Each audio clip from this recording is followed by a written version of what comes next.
தமிழக வெற்றி கழகத்தின் இரண்டாவது மாநில மாநாடு நாளைய தினம் மதுரை பாரப்பத்தி பகுதியில் நடைபெற இருக்கிறது. அதற்கான ஏற்பாடுகள் 90% நிறைவடைந்திருக்கக்கூடிய நிலையில் தற்போது 100 அடி உயரமுள்ள கொடிக்கம்பம் நடுப்பணியானது தொடங்கிய சற்று நேரத்தில் அது கீழே விழுந்து விபத்தில் சிக்கியிருக்கிறது. அந்த காட்சிகளை நாம் பார்த்து வருகிறோம். கீழே விழுந்ததில் காரின் மீது விழுந்திருக்கிறது. இதில் கார் அப்பளம் போல நொறுங்கி இருக்கக்கூடிய காட்சிகளை நாம் பார்த்து வருகிறோம்.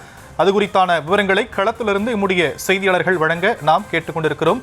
நல்ல வேளையாக இதில் உயிர் சேதம் தவிர்க்கப்பட்டிருக்கிறது என்பது ஆறுதல் செய்தியாக இருந்தாலுமே கூட 100 அடி உயரமுள்ள கொடிக்கம்பத்தை நடுபடும் பொழுது அதற்கான பாதுகாப்பு ஏற்பாடுகள் முழுமையாக செய்யப்படாமல் கவனக்குறைவே இதற்கான காரணம் எனவும் சொல்லப்படுகிறது. பாரம் தாங்காமல் அந்த ரோப் அருந்து இந்த கொடிக்கம்பம் காரின் மீது விழுந்திருக்கிறது. இதன் காரணமாக கார் அப்பளம் போல நொறுங்கி இருக்கக்கூடிய நிலையில் அந்த விபத்தில் சிக்கிய காரை அப்புறப்படுத்தும் பணி தற்போது தொடங்கப்பட்டிருக்கிறது. அந்த காரை சுற்றிலும் பவுன்சர்கள் சுற்றி நின்று கொண்டு அந்த காரை அப்புறப்படுத்தும் பணியில் ஈடுபட்டிருக்கிறார்கள். அது குறித்தான காட்சிகளை நாம் தொடர்ந்து பார்த்து வருகிறோம்.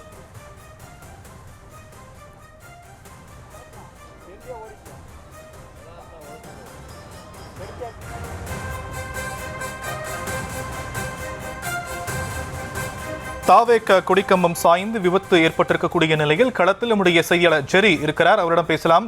ஜெரி, தொடர்ந்து இந்த மாநாட்டு தொடர்பான செய்திகளை நாம ஒளிபரப்பு செய்யக்கூடிய ஒரு சூழல்ல பல்வேறு விஷயங்கள் பல்வேறு இடங்கள்ல நாம பார்க்கக்கூடியது இந்த இடத்தை, அதாவது பாரப்பத்தி பகுதியை மக்கள், அங்க இருக்கக்கூடிய மக்களும் சரி, அங்க வரக்கூடிய மக்களும் சரி, ஒரு சுற்றுலா தலம் போலதான் பார்க்கிறாங்க அப்படிங்கறத நம்ம காலையில இருந்தும் சரி நேற்றில இருந்தும் சரி தொடர்ந்து ஒளிபரப்பு செஞ்சுட்டு இருக்கோம்.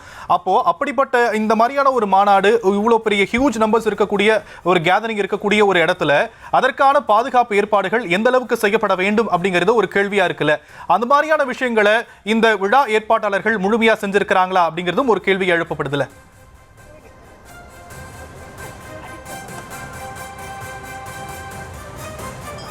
ஷியாம், வணக்கம். முன்பே பார்த்திருந்தோம், இந்த 100 அடி கொடிக்கம்பம் விழுந்து தற்பொழுது ஒரு பெரும் சேதம் நடைபெற்றிருக்கக்கூடிய ஒரு காட்சியை தான் நம்ம பார்த்து கொண்டு இருக்கிறோம். இந்த மாநாடை பொறுத்தவரை இருக்கக்கூடிய தொண்டர்கள் வரும் வழி, வெளியேறும் வழி, விஐபிகள் வரும் வழி, இங்கே தண்ணீர் வசதி, பாத்ரூம் வசதி என்று அனைத்தையுமே பார்த்து செய்திருக்கிறார்கள்.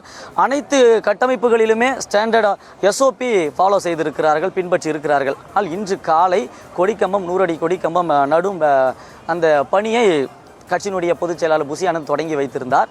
பொதுவாக தமிழக வெற்றி கழகம் இந்த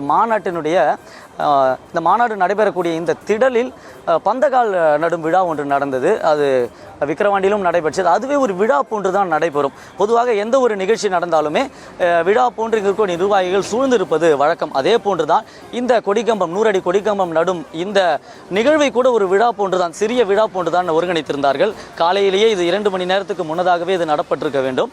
ஒரு சிறிய ஜேசிபி வந்ததால் அந்த 100 அடி கொடிக்கம்பம், வலுவான கொடிக்கம்பத்தை தூக்கி நிறுத்த முடியாத ஒரு சூழல் காரணமாக தற்பொழுது ஒரு கிரேன் கொண்டு வரப்பட்டது. அது கொண்டு வருவதற்கான தாமதத்தினாலே 2 மணி நேரம் கழித்து இந்த கிரேன் மூலமாகத்தான் இந்த 100 அடி கொடிக்கம்பம் நிறுத்தும் பணி தொடங்கியது. இதை கட்சியினுடைய பொதுச் செயலாளர் புசி ஆனந்த் தொடங்கி வைத்தார். அவருடன் முக்கிய நிர்வாகிகள், மாநில நிர்வாகிகள் எல்லாம் உடன் இருந்தார்கள்.